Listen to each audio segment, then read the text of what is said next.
Wide का इशारा और एक अतिरिक्त रन और बढ़ते हुए।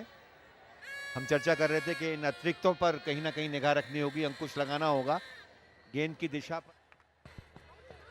इस साझेदारी की खूबसूरती, कभी ताकत तो कभी नजाकत। जिस तरीके से इसे ऑफ साइड में खेला था राजीव ने, आसानी से एक रन लेने में कामयाब रहे। तो बहुत सूझबूझ के साथ बल्लेबाजी करते हुए दोनों,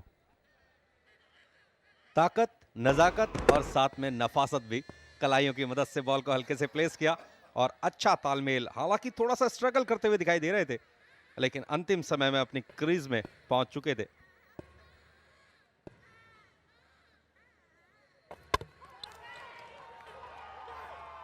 कोई जरूरत नहीं थी स्ट्रोक की, अक्रॉस द लाइन खेलने की कोशिश में अपना विकेट खो दिया। इसी के साथ गेंदबाजी में बहुत ही बढ़िया परिवर्तन किया कप्तान सुदीप ने। प्रसन्ना ने आते ही प्रसन्न कर दिया सभी को।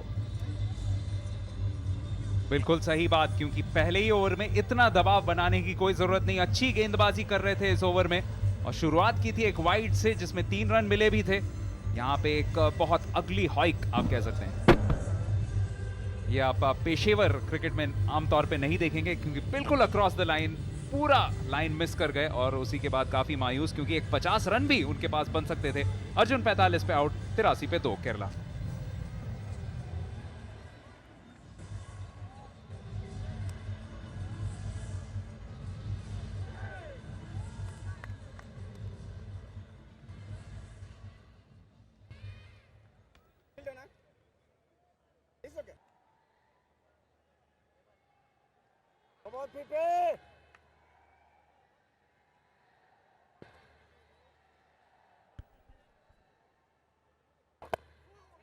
नए बल्लेबाज गोपन और उन्हें आना पड़ा है, क्योंकि प्रसन्ना ने, जैसा कि मेरे को कमेंटेटर ने बिल्कुल सही कहा, सुदीप को काफी प्रसन्न कर दिया अपने विकेट के साथ, जिसे जल्द ही हम देखेंगे जरूर। लेकिन फिलहाल आप देख सकते हैं कि थोड़ा सा उमस का असर पड़ रहा है, बॉल को पहुंचने की जरूरत पड़ रही है। तो कर्नाटका बुलडोजर्स के लिए भी अभी भी काम आसान नहीं, हालांकि इस साझेदारी को तोड़ना बहुत बहुत जरूरी था। 10 ओवर की समाप्ति पे 83 पे 2 और वाइड का इशारा और एक अतिरिक्त रन और बढ़ते हुए। हम चर्चा कर रहे थे कि इन अतिरिक्तों पर कहीं ना कहीं निगाह रखनी होगी, अंकुश लगाना होगा।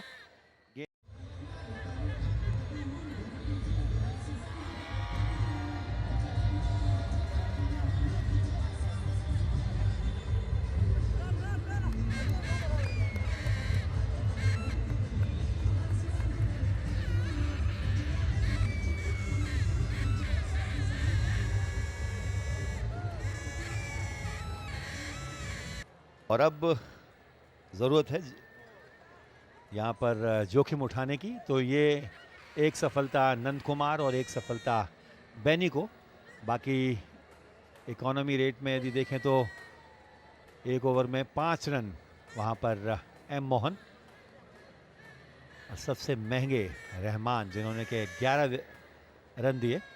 तो बिल्कुल सटीक फील्डिंग, तेज़ रफ्तार से फील्डर के पास गेंद पहुंची और बहुत अच्छा रनिंग बिटवीन द विकेट।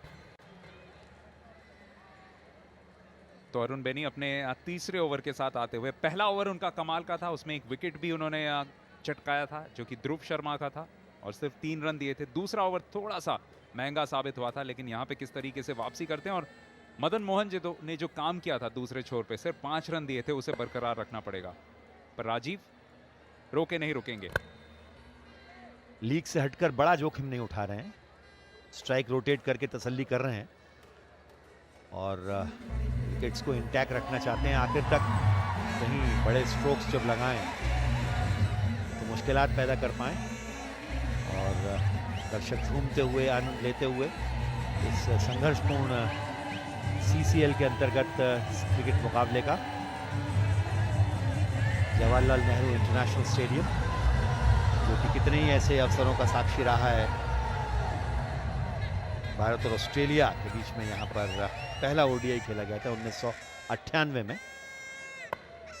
और यहाँ पर मिस टाइम होता हुआ स्ट्रोक और फील्डर नीचे और लपका गया वहां पर कैच।